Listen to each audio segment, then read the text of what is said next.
দাঁড়াও মার্শিয়াত, প্লিজ আমার কথাটা তো শোনো। ইমন প্লিজ, আমাকে আর বিরক্ত করো না। আমি ভুল করে ফেলেছি রাগের মাথায়। মার্শিয়াত ইমনকে থামিয়ে দিয়ে বলল, নাটক করা বন্ধ করো। তোমার কাছে মানুষের অনুভূতির কোনো মূল্য নেই।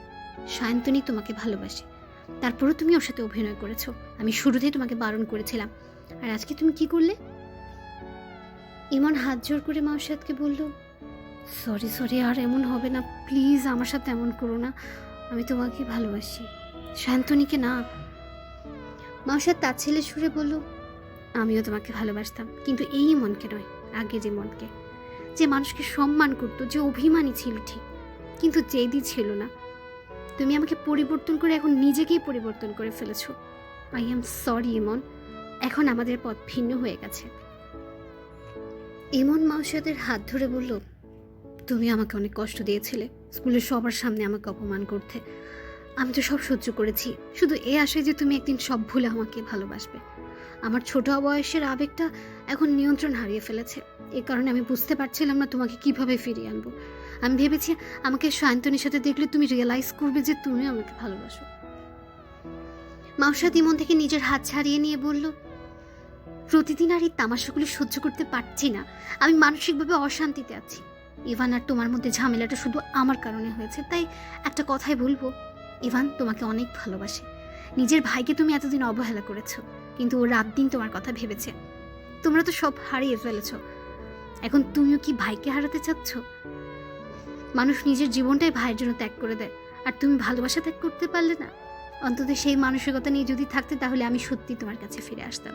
কারণ ইভান আমাকে ভালোবাসে না, আর আমিও ধীরে ধীরে তোমার গুরুত্ব বুঝতে পারলাম। কিন্তু ইমন, তুমি এখন স্বার্থপর হয়ে গেছো। প্লিজ আমাকে আরেকটা সুযোগ দাও। মাউসাদ কিছুক্ষণ চুপ করে থেকে বলল, তাহলে সায়ন্তনী? ইমন আর কিছুই বলল না। মাউসাদ মলিন হেসে সামনের রাস্তায় পা বাড়ালো। 2 সপ্তাহ দেখতে দেখতে কেটে গেছে। সবার বাড়িতে এখন নীরবতা বিরাজ করছে। শতাব্দী সারাদিন বাসায় বসে বসে তাহমিদকে নিয়ে ভাবতে থাকে। বাবা মাকে সে খুব ভালোবাসে, তাদের কষ্ট দিয়ে তাহমিদকে পাওয়া তার পক্ষে সম্ভব না। আর তাহমিদ আর তার সম্পর্ক কখনোই মেনে নেবে না। আর তাহমিদও তাকে ভালোবাসে কিনা এই ব্যাপারে শতাব্দী কিছুই জানে না। এদিকে মাউসাদ সারাদিন রুমে একা একা বসে থাকে। ইমন প্রতি ঘন্টায় 3-4 বার করে কল দেয়, কিন্তু মাউসাদ একবারও কল রিসিভ করে না। অন্যদিকে ইমন আর ইভানের মধ্যে সব ঝামেলা মিটে গেছে, কিন্তু তাহমিদের অসুস্থতার জন্য সবার মধ্যেই বিষণ্ণতা বিরাজ করছে। নতুন করে এক্স-রে করার পর তার আরও সমস্যা দেখা গিয়েছে। এখন পায়ের হাড় দিয়ে মজবুত করার জন্য থেরাপি দেওয়ার ব্যবস্থা করা হচ্ছে। ইভান আর আহনাফ সারাদিন তাহমিদের পেছনে পড়ে থাকে, আর তাই অরুণিকার সম্পূর্ণ দায়িত্ব ইমনের উপরে পড়েছে। এদিকে সায়ন্তনী দোকান খুলে ইমনের অপেক্ষায় বসে থাকে। দোকানে আগের মতো সবাই আসে, শুধু ইমন আসে না। সে ইমনকে অনেকবার ফোন দিয়েছিল, কিন্তু সে কল রিসিভ করেনি। তবে আরফ মাঝে মাঝে দোকানে এসে চা খেয়ে যায়। কিন্তু সেদিনের ঘটনার পর সায়ন্তনী আরফের চোখের দিকে তাকানোর মতো সাহস পাচ্ছে না, আর আরফের সাথে কথা বলতে খুব লজ্জা লাগছে। আর আরফও সেটা বুঝতে পেরে দোকানে যাওয়া বন্ধ করে দিয়েছে। কিছুদিন পর মাউসাদ স্বাভাবিক হলো, সে বাসা থেকে বের হলো। অনেকদিন পরে সে কলেজে গেল।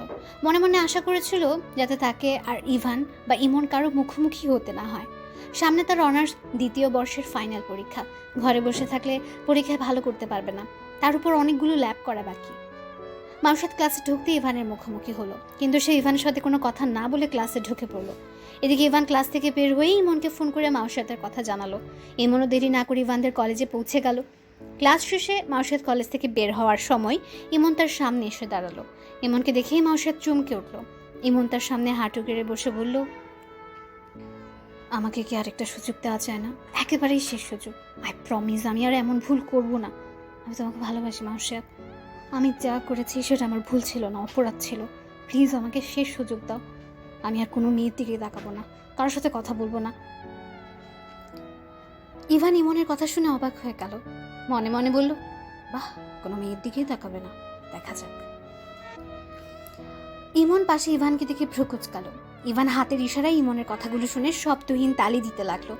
মাউসাদ ইমনের চোখ অনুসরণ করে পেছন ফিরতেই ইমন চোখ বড় বড় করে ইভানের দিকে তাকালো। ইভানুস মুহূর্তেই স্বাভাবিক হয়ে মুখটা মলিন করে দাঁড়িয়ে রইল। মাউসাদ এবার ইমনের দিকে তাকিয়ে বলল, সায়ন্তনীর কি হবে? ইমন বলল, আমি আজ ওকে সব সত্য জানিয়ে দেব। এরপরও যদি এই সত্যটা মেনে নিতে না পারে? ইভান সামনে এসে বলল, আমি বোঝাবো ওকে। মাউসাদ ইভানের দিকে তাকিয়ে বলল, অভিনয় তো তোমার ভাই করেছে, তাহলে তুমি কেন বোঝাবে? ইমন দাঁড়িয়ে বলল, আমি বোঝাবো, আজই বলবো। প্লিজ আমাকে একটা সুযোগ দাও। কেন সুযোগ দেবো বলো? জানি না, সুযোগ দিতে হবে তাই দেবে। মাউসাদ ভেঙচি কেটে বলল, কাল থেকে রোজা শুরু। আমি চাই আজই শান্তনী সব জানুক, আগামীকাল যাতে সবার জীবনে নতুন সূর্য ওঠে, এই আশা রাখছি। তুমি কি আমাকে সুযোগ দিচ্ছ? মাউসাদ মুচকি হেসে বলল, ঈদে আমার বাসায় তোমাদের দাওয়াত রইল। অরুণিকা, তোমার বন্ধুদের আর ইভানকে দেখিয়ে বলল, তোমার এই ভ্রাতাকেও নিয়ে আসবে, সেদিনই সব উত্তর পাবে। ইমন মনে মনে খুশি হলো, কিন্তু মুখে বলল, দেখো মাও। মাউসাদ মাও সম্বোধন শুনে ভ্রু কুচকে তাকালো। ইভান হেসে চলে গেল। ইমন বলল, সরি মাউসাদ। মাউসাদ বুকে হাত গুজে বলল, ইটস ওকে। মাও নামটা খারাপ না, মিষ্টি একটা নাম। এমন কথাটা শুনে মুচকি হেসে বলল, মাও বলছি কি, ঈদ তো আনন্দের দিন, সেদিনে অবুঝ যুবকটাকে কষ্ট দিও না, ঠিক আছে? মাউসাদ হাসলো। ইমন বলল, আমি কি তোমাকে বাসায় পৌঁছে দেব? না, আমি মামার বাসায় যাব, পাশেই বাসা। মা আজ ওখানে আছে, বাসায় কেউ নেই। তুমি সাথে না গেলে ভালো হবে। নিজে মামার স্টোর আছে একটা, মাঝে মাঝে ওখানে বসেন, উনি দেখলে অনেক প্রশ্ন করবেন। আমি আপাতত এসব প্রশ্নের উত্তর দিতে চাচ্ছি না, তবে সময় হলে উত্তর দিতে আপত্তি নেই। মাউসাদের শেষ কথা শুনে ইমন খুশি হলো। মাউসাদের কাছ থেকে বিদায় নিয়ে সে বাসায় চলে এলো। বাসায় এসে ভাবতে লাগলো কিভাবে সে শান্তনীকে সত্যটা বলবে। বিকেলে সায়ন্তনীর দোকানে চায়ের আসর বসলো। তুর্য, তাহমিদ আর অরুণিকাকে নিয়ে দোকানে এলো। অনেকদিন পর তাহমিদ ঘোরার জন্য বাসা থেকে বের হয়েছে। সাধারণত ডাক্তার দেখানোর জন্য সে বাসা থেকে বের হয়। এদিকে তুর্য দোকানে এসেই সবাইকে ফোন করে সায়ন্তনীর দোকানে আসতে বলল। অনেকদিন নিজেদের ব্যস্ততার জন্য বাসায় একসাথে থেকেও আড্ডা দেওয়া হয় না। এদিকে ইমনের সুযোগ পেয়ে গেল। সে দেরি না করে 10 মিনিটের মধ্যে দোকানে চলে এলো। শান্তনী ইমনকে দেখে যেন দেহে প্রাণ ফিরে পেল। চায়ের কেটলি একপাশে রেখে দৌড়ে ইমনের সামনে এসে দাঁড়ালো। কাপা কণ্ঠে বলল, এতদিন কোথায় ছিলে? তুর্য আর তাহমিদ একে অপরের মুখ চাওয়াচাই করছে। অরুণিকা হঠাৎ বলে উঠল, জানো রকস্টার, ওই দিন ইমন শান্তনী আপুকে।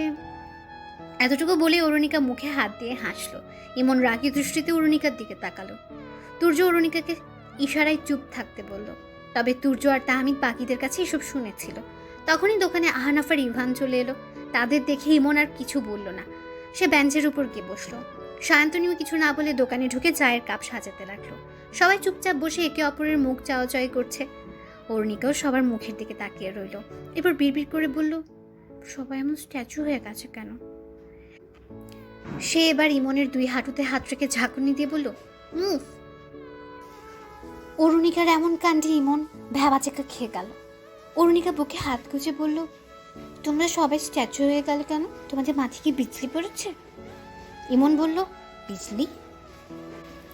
হ্যাঁ বিজলি, আমাদের ক্লাসে একটা বিজলি আছে। ও কি বলে জানো, ওর যেদিন জন্ম হয়েছিল সেদিন বাইরে বিজলি পড়ছিল, তাই ওর নাম বিজলি রাখা হয়েছে। আর বিজলি পড়লে মানুষটাকে স্ট্যাচু হয়ে যায়। অরুণিকা স্ট্যাচু অফ লিবার্টির ভঙ্গিতে দাঁড়ালো। ইভান তার হাত নামিয়ে বলল, এখন তুমি কথা কম বলো আর চুপচাপ বসে থাকো। অরুণিকা ইভানের উল্টো দিকে মুখ ঘুরিয়ে ইভানকে ভেঙচি কাটলো। তুর্য আর তাহমিদ তার মুখোমুখি থাকায় তারা অরুণিকার মুখের ভঙ্গিমা দেখে হাসতে লাগলো। আহনাফ ভ্রুকুচকে বলল, তোরা হাসছিস কেন? অরুণিকা পেছন ফিরে আহনাফের দিকে তাকিয়ে আবার সামনে তুর্য আর তাহমিদের দিকে তাকালো। তারপর ঠোঁটে আঙ্গুল রেখে ইশারায় তাদের চুপ থাকতে বলল। তারপর তুর্যের কানের কাছে গিয়ে বলল, ওদের কিছু বলবি না, ঠিক আছে? ব্লা ব্লা ব্লা ব্লা ব্লা ব্লা ব্লা ব্লা। তুর্য মুখ চেপে হেসে বলল, কি বলছে এগুলো? এখন ওরা ভাববে ওদের নিয়ে কথা বলছি। অরুণিকা কথাটি বলে মুখে হাত দিয়ে হাসলো। তারপর তাহমিদের কানের কাছে এসে বলল, ব্লা ব্লা ব্লা ব্লা ব্লা ব্লা ব্লা। তাহমিদ কানে হাত দিয়ে অরুণিকাকে সরিয়ে দিয়ে বলল, কি? অরুণিকা আবার ফিসফিস করে বলল, আরে আমি তো ওদের জ্বালানোর জন্য বলছি, ওরা ভাববে ওদের নিয়ে কথা বলছি, কিন্তু আমি তো ব্লা ব্লা করছি, বুঝেছো? তাহমিদ মাথা নেড়ে বলল, হ্যাঁ বুঝলাম। অরুণিকা আবার বলল, ওরা 3টাই দুষ্টু ছেলে। ইমন এখন দুষ্টু হয়ে গেছে, ও এখন ইভানের মধ্যে আমাকে বকা দেয়। ইমন ভ্রুকুচকে বলল, এই ও কি বলছে তোদের কানে কানে? অরুণিকা বেঞ্চে পা ঝুলিয়ে বসে বলল, বলবো না, এটা আমাদের সিক্রেট। আহনাফ অরুণিকার দিকে বাঁকা চোখে তাকিয়ে বলল, আমরাও তোমার ক্লুলেস কথা শুনতে আগ্রহী না। তখনই আরাফ এলো। আরাফ এসে অরুণিকার পাশে এসে বসলো। তারা টুকটাক কথা বলল। তাদের ক্লাসে ঘটা হাস্যকর কথাগুলো ভাগাভাগি করলো, চা নাস্তাও করলো। এবার ইমন সিদ্ধান্ত নিল যাওয়ার আগে সায়ন্তনীকে সব জানিয়েই যাবে। তাই সে হঠাৎ উঠে দাঁড়ালো, সায়ন্তনীর সামনে দাঁড়িয়ে এদিক ওদিক তাকাতে লাগলো। সায়ন্তনী বলল, ইমন কিছু বলবে? এদিকে ইভান ছাড়া বাকিরা উৎসুক দৃষ্টিতে তাদের দিকে তাকিয়ে রইল।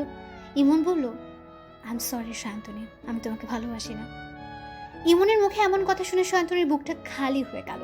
সে কাপা কণ্ঠে বলল, কি বলছো ইমন? ইমন বাকি কথাগুলোও সায়ন্তনীকে বলল। সায়ন্তনী সব শুনে বলল, আমি তো তোমার সাথে অভিনয় করিনি, আমার ভালোবাসা মিথ্যা ছিল না। আমি জানি, আমাকে ক্ষমা করে দাও প্লিজ। তুমি কি সত্যি মাউসিয়াতের সাথে নতুনভাবে সব শুরু করছো? ইমন মাথা নেড়ে হ্যাঁ বলল। সায়ন্তনী ধপ করে বেঞ্চে বসে মুখটা হাত দিয়ে ঠেকে রাখলো। সে নিজেকে স্বাভাবিক করার চেষ্টা করছিল। সে এতগুলো মানুষের সামনে কাঁদতে চায় না, তবুও পারছিল না। তার মনে হচ্ছিল শরীরে আবরণ না থাকলে সব ছিটকে বেরিয়ে পড়তো। তার গলাটা ভারী ভারী লাগছিল, ভালোভাবে নিঃশ্বাসও ফেলতে পারছিল না। অরুণিকা ধীর পায়ে সায়ন্তনীর সামনে এসে দাঁড়ালো। তারপর ইমনের দিকে তাকিয়ে জোর গলায় বলল, তুমি একদম ভালো না, তুমি আপুকে কাঁদালে কেন? তুমি জানো আপু কত ভালো? ইমন হাঁটু গেড়ে সায়ন্তনীর সামনে বসে পড়ল, বলল, আমি অনেক বড় অপরাধ করেছি হয়তো। সায়ন্তনী মাথা তুলে ছলছল চোখে ইমনের দিকে তাকাতে ইমন কথা থামিয়ে দিল। সায়ন্তনী বলল, অপরাধ করনি, পাপ করেছ, আল্লাহ তোমাকে ক্ষমা করবে না। আমার মা আর ভাই ছাড়া কেউ নেই। আমার মা মুসলিম, বাবা হিন্দু ছিল। তারা সবার বিরুদ্ধে গিয়ে বিয়ে করেছিল। তারপর বাবা একদিন আমাদের রেখে চলে যায়। সবার বিরুদ্ধে গিয়ে তারা বিয়ে করেছিল, তাই দাদা নানার পরিবারের কেউ আমাদের মেনে নেয়নি। তারপর থেকে আমাদের জায়গা বস্তিতে হয়েছিল। আমি কোনো ধর্মই পালন করতাম না। আমি কখনোই ভাবিনি আমার জীবনে ভালোবাসা আসবে। ভালোবাসার জন্যই তো আজ এত কষ্ট হচ্ছে আমাদের। এরপর তোমাকে ভালো লাগার পর মাকে বললাম আমি মুসলিম হব, মাও তাই চাইতো। এরপর ধর্মান্তর হওয়ার পর আল্লাহর কাছে তোমাকে চাইতাম, পেলামও, কিন্তু এভাবে তো পেতে চাইনি। Sorry Sayantani, sorry. এই দোকানে বসেছি, আজ পর্যন্ত কেউ স্পর্শ করতে পারেনি আমাকে। তুমি তোমার শরীরে দাগ লাগিয়ে দিয়েছো ইমন। ইভান বলল, কি বলছিস সব সায়ন্তনী, এগুলো এখন খুব স্বাভাবিক। আরাফ ইভানকে থামিয়ে দিয়ে বলল, তুই চুপ কর। সায়ন্তনী ইভানের সামনে এসে বলল, তোমাদের মতো পুরুষদের কাছে সব স্বাভাবিক, আমাদের মতো মেয়েদের কাছে অনেক কিছু অস্বাভাবিক। ভালোবাসার অর্থে প্রেমিকাকে স্পর্শ করা নয়। আমি এটাই শিখেছি, কিন্তু দোষ তো আমার। আমি বাধা দিইনি, কারণ আমি তো ভাবতাম অন্তত এমন প্রতারণা ইমন করার মতো ছেলে নয়। কিন্তু সব প্রতারকই তো ভালো সেজেই প্রতারণা করে। ইমন বলল, প্লিজ আমাকে ক্ষমা করে দাও সায়ন্তনী। না ইমন, আমি তোমাকে আটকাবো না, তুমি চলে যাও, আমার সামনেও আর এসো না। কিন্তু আমি তোমাকে ক্ষমা করতে পারবো না, কারণ আমি অভিনয় করিনি, ভালোবেসে অভিনেত্রীর খেতাব পেয়েছি শুধু তোমার জন্য। এখন যাও এখান থেকে, আর এই দোকানের আশেপাশে আসবে না। অরুণিকা সায়ন্তনীর হাত ধরে বলল, আপু তুমি রাগ করো না। সায়ন্তনী হাত ছাড়িয়ে নিয়ে বলল, যাও তুমিও। আমি চাই না আমার কষ্টগুলো তোমার উপর আসুক, কিন্তু সত্য তো এটাই, মেয়েরাই এই সমাজে বেশি প্রতারিত হয়। তোমার সাথে এমন। ইমন সায়ন্তনীকে থামিয়ে দিয়ে বলল, প্লিজ সায়ন্তনী, তুমি খারাপ কথা বলো না। ইভান রাগী কণ্ঠে বলল, তুমি এসবের মধ্যে অরুণিকাকে কেন টেনে আনছো? সায়ন্তনী বলল, আমি শুধুই উদাহরণ দিলাম, এতেই এত খারাপ লাগছে? তাহলে ভাবো, সত্যটা তো আমার সাথে ঘটেছে, আমার কেমন লাগছে? তুর্য অরুণিকার হাত ধরে ইমনের দিকে তাকিয়ে বলল, তোর তামাশাগুলো তুই একাই শেষ কর। আরাফ আর ইমন ছাড়া সবাই চলে গেল। সায়ন্তনী বলল, তোমরাও যাও। ইমন চলে যেতে আরাফ সায়ন্তনীর কাছে এসে বলল, সায়ন্তনী, কিছু কি বলার বাকি আছে? জীবনকে কি আর একবার সুযোগ দেওয়া যায় না? আমি, প্লিজ আরাফ যাও, আমি আর নিতে পারছি না। আরাফ মাথা নেড়ে চলে গেল। আরাফ চলে যাওয়ার পর সায়ন্তনী দোকান বন্ধ করে ভেতরে ঢুকে টুকরে কেঁদে উঠল। দুই হাত তুলে বলল, আমি তোমার কাছে ইমনকে চেয়েছিলাম, এখনো সেই চাওয়া থেমে থাকবে না। আমি আমার ভালোবাসা ভিক্ষা চাই, আমি জোর করব না, কাউকে জোর করব না, কিন্তু এমন কি হওয়া সম্ভব না ও নিজে আমার কাছে ফিরে আসবে? সায়ন্তনী কাঁদতে কাঁদতে বলল, আমি ওকে কিভাবে ভুলে থাকবো, কিভাবে মেনে নেব যে এসব অভিনয় ছিল। আমি তো অভিনয় করিনি, ভালোবেসেছিলাম, খুব ভালোবেসেছিলাম।